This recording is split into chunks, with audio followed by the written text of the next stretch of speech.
Alright guys, for musculardevelopment.com, I'm Shawn Ray. Episode 6 of Shawn Ray Unleashed. I'm just back from the Mr. Olympia weekend in Las Vegas, and of course, a lot of things to be addressed here. Not a lot of sleep. I'm working on very little sleep here, but I am home. And in hindsight, looking at the Mr. Olympia, I don't think there were a whole lot of surprises, with one exception. Let's start with what my feelings were about Phil Heath winning number 6, joining the ranks of Dorian Yates. Listen, at the end of the day, I think what Phil Heath did is nothing short of amazing. I mean, he was supposed to win that contest, and when he walked out on the stage in the first initial lineup, he won the contest for me. I mean, genetically, he's got things that Shawn Rowan and Dexter Jackson simply don't have, and there's some distance between himself and the freak, Big Ronnie. Of course, the most improved William Bonac, and then again, the freakiness of Rolly Winkler. Right now, Phil Heath is not being challenged in genetic totality.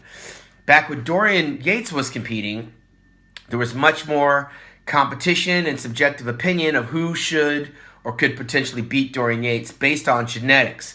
Dorian Yates brought the freak factor, the muscle size, kind of a mass monster, and he was challenged with Kevin Levrone and Flex Wheeler, myself, and Nasser El Sambadi, and none of which could penetrate the armor or the judging system that was favorable to Dorian Yates, even when Dorian Yates was off. How does that relate to Phil Heath? Phil Heath being challenged back in the day by Kai Green. Kai Green was hitting at the armor and knocking at the door, but Kai Green gave up. Kai Green decided, you know what, I'm never going to win, so I'm going to go win everything else. And that's his prerogative. He was knocking at the door, he was nipping at the heels, and a lot of people were cheering for Kai Green. But Kai Green had other ideas of what he wanted to do with his career, none of which have to do with winning the Mr. Olympia. So let's talk about the guys that are trying to win the Olympia.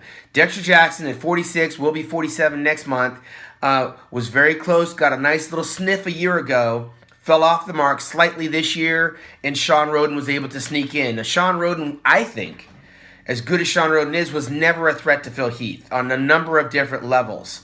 One, he's got to control the midsection. 2, his arms are nowhere in comparison to Phil Heath. 3, from the back, it's lights out. As soon as they turn around, there's absolutely zero comparison on the back double bicep pose, which is huge because we start at the calves, we work our way up to the traps, and on every single point, from the calves to the hamstrings, to the lower back, to the back thickness, to the rear delts, to the arms coming into play, and the traps, Phil Heath wins from head to toe. Shawn Rowan, a distant second.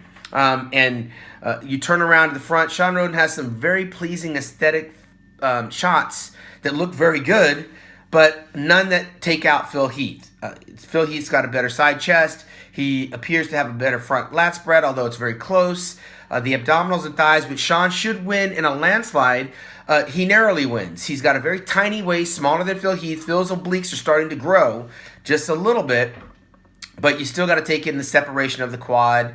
You still have to factor in the sweep of the calf at the bottom of the abdominal pose. And then you take into account the biceps coming into the shot, accentuating the abs. And Shawn Rowan, with a very nice tiny waist, it looks like a very lackluster pose for Shawn. Shawn has got to find some way to express some personality, some aggression, to smile, some enthusiasm. He really does look like up on stage, he's going through the motions, and he's just there at the Phil Heath Olympia competition. Whereas Dexter Jackson, when he realized he was fading a little bit, got aggressive, came on a little bit harder on Saturday night. It was just too much ground to cover from Friday night, and therefore he was relegated to 3rd place. Big Ronnie, for all intents and purposes, with all of his enormous size, he still is a work in progress. He's still an immature physique in terms of development by comparison to Phil Heath. He's got a lot of separation that's lacking, that he needs to get, that will only come with time and maturation. The back, the quadricep separation, obviously the very weak calves. There are some structural flaws in Big Ronnie that relegated him to 4th place because he's competing with 3 genetic freaks. 5th place, William Bonac. What can you say? He was my most improved bodybuilder of the weekend, by far, by none. He's got to be very close. He's a whisker away from being too heavy in the midsections. Numerous times throughout the show, he allowed his midsection to be relaxed, and for that reason, was fading in my opinion. Could he have beaten Big Ramy for fourth place? I'm sorry. I don't think so. Big Ronnie was simply just too big. And William Bonac, rightfully so, earned his placement. And it sounded like from the press conference he needed to land in the money because he's got a new baby. He's had some domestic issues back home.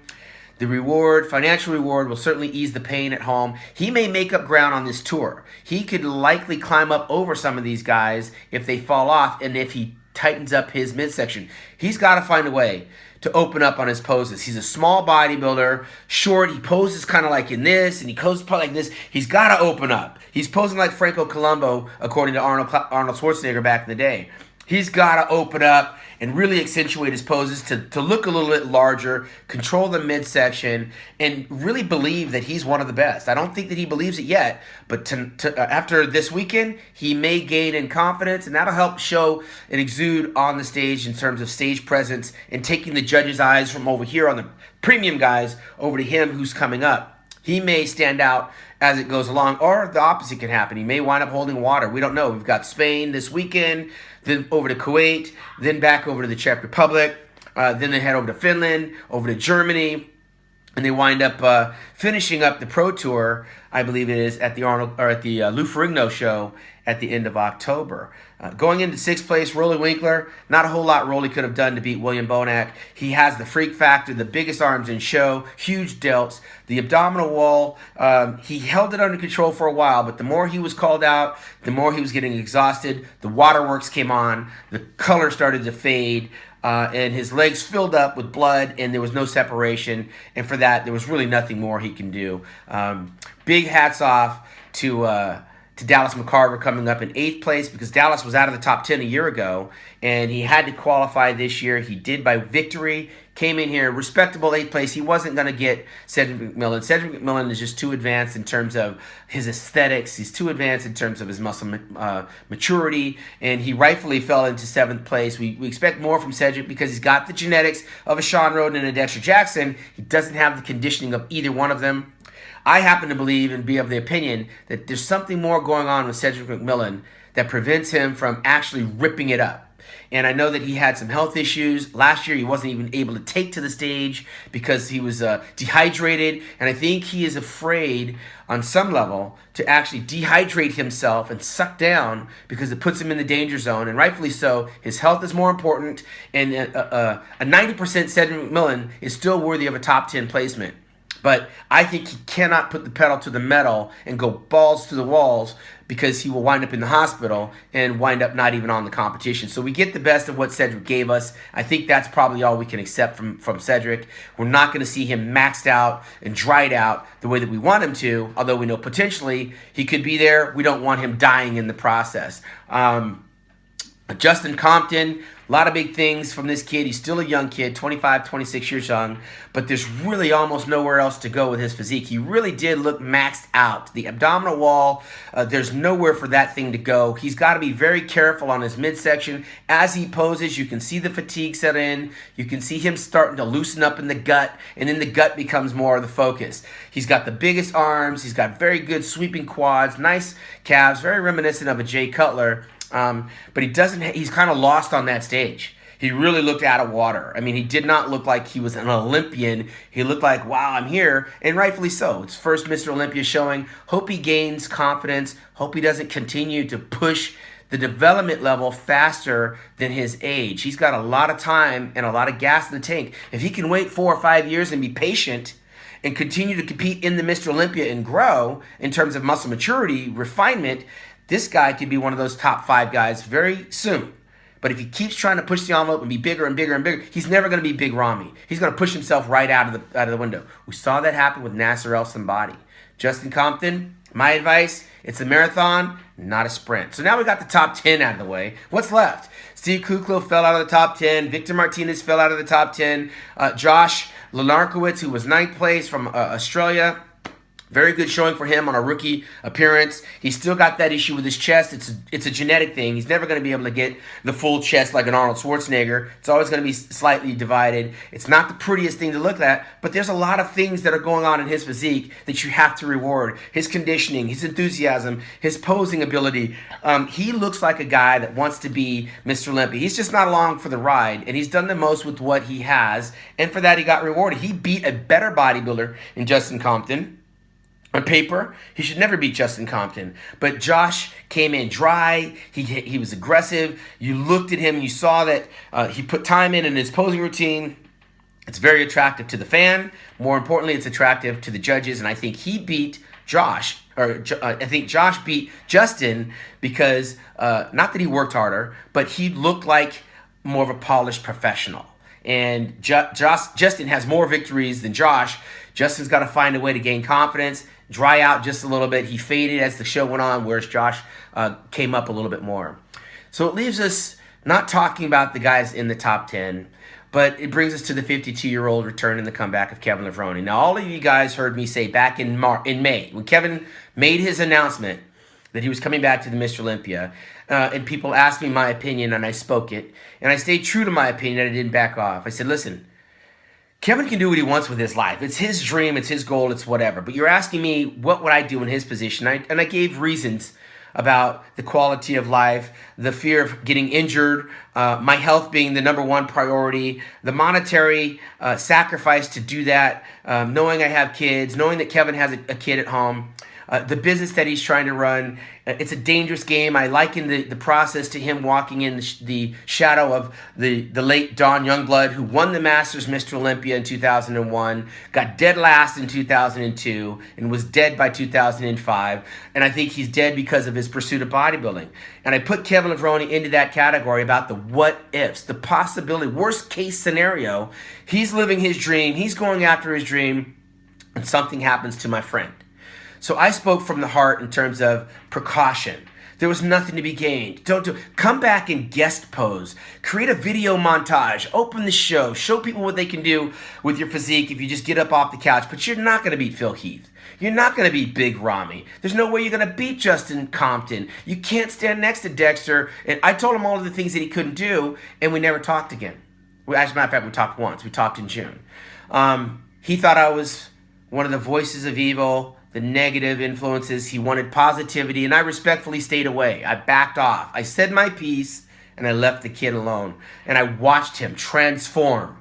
But I was watching him from October. And I've heard this dream for the last 5 years of Kevin wanting to get back on that stage. What I didn't buy into was the idea that he could beat the guys that never took their foot off the pedal. Dexter Jackson said it was a joke. Phil, he said the guy's crazy. Why? Because those guys never stopped. And I understood that, because I know how hard it is. But Kevin transformed his body. He looked very respectable for a 52-year-old guy. We only saw upper body pictures along the way, a couple of half reps on the leg press, but I knew he was injured going in, and he got injured on the way out. He revealed later on to his showing that he had torn his pec, the left pec, which was the one he tore, I believe, back in 1994, pursuing the title. He also re-injured his left leg, which was considerably small and slender by comparison to the right leg. They were both very small, and that was an injury that was going to either reoccur or never went away, and we saw that he was in the hospital doing that. What I didn't want to see was that. I didn't want to see Kevin come in there and get injured. I didn't want to see people badmouth Kevin when it was all said and done. I didn't like that they were trying to compare him to a guy that was 15 years younger than him. We knew that he was going to be the grandfather going in, but what sucks about being a friend of someone is that you have inside information of things about them and their life that the fans don't. The fans were looking at pictures from 92, 94, and they were expecting that person to show up. They didn't realize that as you grow older with someone, you're privy to information that they are not. That there's, you have a family, you have financial hardships, you have obligations, you have priorities, you have commitments outside of the realm of pursuing this title. And while it left Kevin sleepless at night, the soreness, the aches and the pains, the only things that he revealed to us after the fact were that, yes, he tore his pec, doing 405 pounds. What 52-year-old bodybuilder out there should be even messing with that kind of weight? It's an accident waiting to happen. The knee injury that he suffered was not something that was new. It was something that was old and lingering and just re-injured again. So for that reason, on the way out of the Mr. Olympia, watching one of the greatest, Ronnie Coleman, 8 times he had a walker and he was hobbling and he was about 2 inches shorter than he was and he was sweating profusely, working his way out of the Mr. Olympia contest. I couldn't help but think that that's the result of the hard work and sacrifice he gave to the world. I'm hoping that Kevin recovers from his injuries. I'm hoping that these are not injuries that continue to manifest themselves. I'm hoping that Kevin does not try to pursue what the fans keep feeding him, that you can do it, come back. You need one more year of training. One more year of training is not going to make Kevin a better bodybuilder on the Olympia stage. What we saw was a shadow of a legend that gave us glimpses of the past. And that was enough for me. We saw that with Sergio Oliva back in 1984 and 85. And it was just enough. Kevin, hats off to you. I said in May that when I got done giving my opinion that one of two things are going to happen. Kevin's going to respect my opinion or we're no longer going to be friends. That's up to him.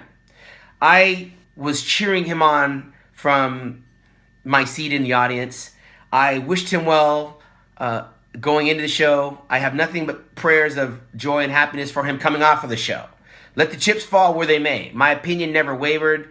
My thought process going into this show for Kevin was consistent. And here in reflection, the standout star of the weekend was Kevin Levrone because he brought back memories that were faded, that were dark and shadowy. And when he got up there and he started doing those things, he moved a little bit slower. He was very cautious. He looked a little bit out of place. It was tough watching him not get the call outs. But it was awesome that they gave him and afforded him that special invitation, because without that special invitation, Kevin would not have even been able to pose on that stage Saturday night. The world would have never got to see him posing to Creed. And the new generation would have never got to share the stage with a living legend. So Kevin won on so many levels. I'm just hoping that he has a speedy recovery, that he continues to inspire and motivate, and that he stays away from the competitive bodybuilding stage. And if he chooses to guest pose around the world to show people glimpses of his greatness, hats off to him. Do what you love. Enjoy the rest of your life. Now go home, hug your son Gabriel, inspire, motivate, stimulate, and continue giving back and being the Maryland Muscle Machine. Thank you for the memories, and thank you for the years of the friendships and all the work and collaboration that we did. I don't have any high expectations for staying true to who I am, and I'm always going to be here, because when all of those fans turned on you and said, wow, look at how crappy you look, look at how small the legs are, blah, blah, blah. It's all over social media. Just as many, if not more people, embraced what you brought to the stage and being a part of that journey. And I was one of them. I'm going to continue being one of them. And you know my phone number. And no, we didn't speak over the weekend. I did text Kevin after prejudging. I did do a video for Kevin before the competition, wishing him well. If I never hear from Kevin again, he knows that I've always had his back. I've always been a brother from another mother. I'll continue to speak highly of Kevin and wish him well. But with that being said, the door's open, and if you never open it again, I have those memories of you and I growing up on that bodybuilding stage and growing old together in the industry of bodybuilding. I haven't changed. I'm still the same person. I keep it 100, and you need to really be able to focus on making yourself happy, Kevin. If you fulfilled all of your goals over the weekend at the Mr. Olympia, then you're a winner in my book, and you'll always be a homie and a big brother from another mother. Shawn Ray, Unleashed, and I'm out.